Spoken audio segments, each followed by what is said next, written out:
Hey, first grade, it's Miss Neal. I am here to teach you about your second lesson on money. Hopefully, you have remembered everything that we learned in lesson 1. We learned to identify coins by their names and also their value. So if you don't remember what we learned lesson 1, go back and rewatch that lesson so that you're ready for lesson 2. Today, our lesson objective is that I can relate coins' value to pennies, and I can solve problems using coins. So today we're going to focus on relating each coin's values and telling how many pennies is that. And then we're going to use coins to solve problems because we have to use money all the time in the real world. Our new vocabulary is the same that it was for lesson 1. We have a penny, a 1-cent piece, nickel, a 5-cent piece, dime, a 10-cent piece, and quarter, a 25-cent piece. I have our coin poem that we used in lesson 1. So we're going to read it again this time. Read along with me so that you can remember coins and their values. It says, penny, penny, easily spent, copper brown and worth 1 cent. Nickel, nickel, thick and fat, worth 5 cents. I know that.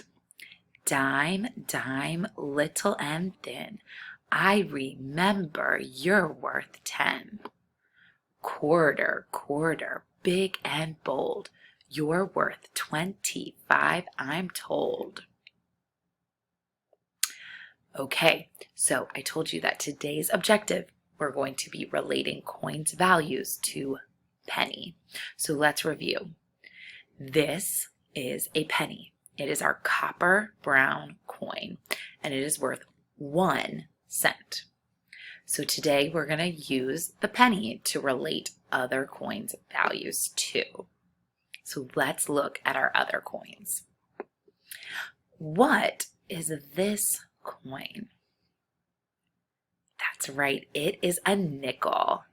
And how much is a nickel worth? It's worth 5 cents. So if I know a nickel is worth 5 cents, how many pennies equal 1 nickel? That's right, 5 pennies equal 1 nickel. Okay, my next coin. Who remembers what coin this is? That's right, it is a dime. And how much is a dime worth? Well, a dime is worth 10 cents. So if a dime is worth 10 cents, then how many pennies equal 1 dime? That's right, 10 pennies equal 1 dime. Okay, we have our last coin. Who remembers what this is called? That's right, it is a quarter. And how much is a quarter? A quarter is worth 25 cents. So how many pennies are going to be in a quarter? 1 quarter is the same as 25 pennies. Wow, that is a lot of pennies. Honestly, I'd rather have just 1 quarter than having 25 pennies in my pocket, right? So as you can see, whatever the coin's value is, shows you how many pennies are equal to it. If I have a quarter, 25 cents, that means it's the same as 25 pennies. So now we're going to use what we know about coins to solve problems. So it says, today we are going to the movies. It is going to cost 10 cents to buy a ticket. You have a dime. Do you have enough money? So I have a dime. Do I have enough money to get into the movies? A dime is equal to 10 pennies or 10 cents. So, yes, I have enough money to get into the movies. Very good.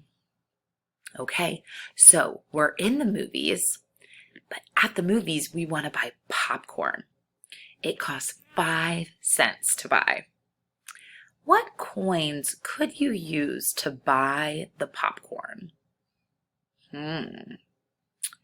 Well, I know that I could use a nickel, which is worth 5 cents, or I could use 5 pennies because 5 pennies is the same thing as 5 cents. So I could use a nickel or 5 pennies. All right, third problem. At the movies, you want to play an arcade game that costs 20 cents. You have a quarter.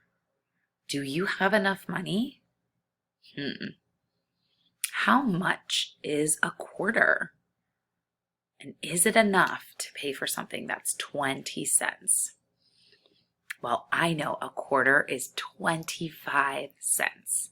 So yes, I have enough money to play the arcade game. All right, last question. At the movies, you want to buy a chocolate bar that costs 10 cents. You have a nickel. Do you have enough money? What do you remember about a nickel? How much is that worth? Well, a nickel is worth 5 cents. So I do not have enough money because 5 cents is smaller than 10 cents. Okay, our lesson objectives. Are we able to identify coins and relate their values to pennies? Yes. Are we able to solve problems using coins? Yes. Now I want you to go onto Seesaw, complete Math Lesson 2, Identifying Coins and Values, and click the green check mark to send it to your teacher. Also, you can work on the math challenge activity. That's going to focus on 3 problems that we will be using with coins. See if you can do it. I will see you next time, first grade. Bye.